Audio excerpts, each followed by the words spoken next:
করোনাকালেও বাংলাদেশে ব্যাপক হারে বাড়ছে চীনা বিনিয়োগ। চীন তাদের সার্বিক বিনিয়োগকে ধরে রেখে আরও ব্যাপক পরিসরে বাংলাদেশের সরকারি বেসরকারি খাতের উন্নয়নে বিনিয়োগ বাড়াতে চায়, বিশেষ করে অবকাঠামো, টেলিযোগাযোগ ও বিদ্যুৎ জ্বালানি, পদ্মা সেতু, রেললিংক সহ বিভিন্ন সরকারি খাতে চীনের বিনিয়োগ অতীতে সব রেকর্ড ভঙ্গ করেছে। বেসরকারি খাতও এ ব্যাপারে পিছিয়ে নেই। বিভিন্ন সরকারি প্রতিষ্ঠানকেও চীন বিনিয়োগ করেছে আলাদাভাবে। চীনে বিভিন্ন কোম্পানি কাজ করছে বাংলাদেশের টেলিফোন, বস্ত্র খাত সহ ব্যবসায়িক বিভিন্ন প্রতিষ্ঠানের সঙ্গে। বর্তমানে সরকারি বিভিন্ন খাতে চীনের বিনিয়োগ করার কথা $2,700 কোটি। তবে বড় ও মাঝারি পর্যায়ে বিনিয়োগ হচ্ছে $200 কোটি। অপরদিকে বাংলাদেশকে 97% পর্যন্ত শুল্কমুক্ত সুবিধা দিয়েছে চীন।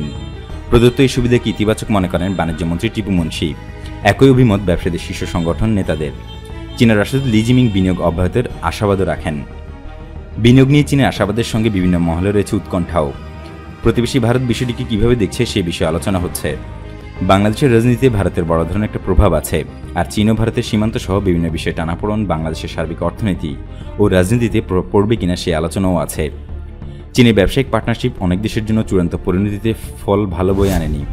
ভারতও এখন ব্যবসায়িক ও বিনিয়োগ সম্পর্কে জোর দিচ্ছে প্রতিবেশী দেশগুলোর সঙ্গে।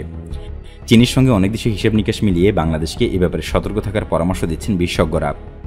চীনা বিনিয়োগ বাংলাদেশের সার্বিক অর্থনীতির জন্য ইতিবাচক, উৎকণ্ঠার কিছুই নেই। বাংলাদেশে এই মুহূর্তে বিদেশি বিনিয়োগ অনেক বেশি দরকার। বিনিয়োগে এগিয়ে আসা সব দেশকে বাংলাদেশ স্বাগত জানাচ্ছে। নিজের স্বার্থ রক্ষা করেই তা করছে, উৎকণ্ঠার কোনো কারণ নেই। বিদেশি বিনিয়োগ বাংলাদেশের সার্বিক উন্নয়নকে ধরে রাখতে এবং এগিয়ে নিতে সহায়তা ভূমিকা রাখবে। উদীয়মান অর্থনীতির কারণে বিশ্বের অনেক দেশের কাছে বিনিয়োগের জন্য বাংলাদেশ এখন আকর্ষণীয় অবস্থানে। চীনের পর জাপানও বাংলাদেশের বড় বিনিয়োগ পার্টনার।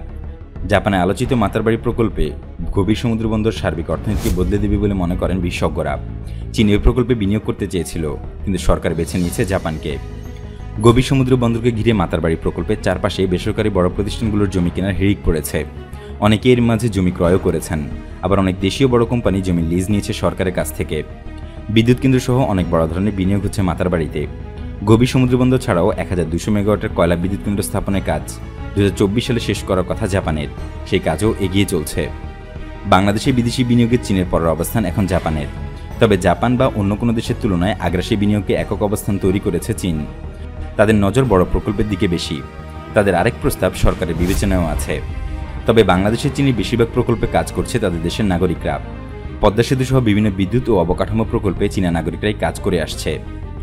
বর্তমানে 1 লাখের বেশি চীনা নাগরিক বাংলাদেশে আসা যাওয়া করলেও কাজ করছে 50,000-এর মতো চীনা নাগরিক। চীন দ্রুত কাজ সম্পন্ন করতেই তাদের প্রকল্পগুলোতে নিজেদের লোক অধিকারে আনছে বলে জানা গেছে। এ ব্যাপারে অর্থনীতিবিদ ডক্টর নাজিন আহমেদ বলেন, কারিগরি খাতে তাদের একটা বিশাল দক্ষতা আছে।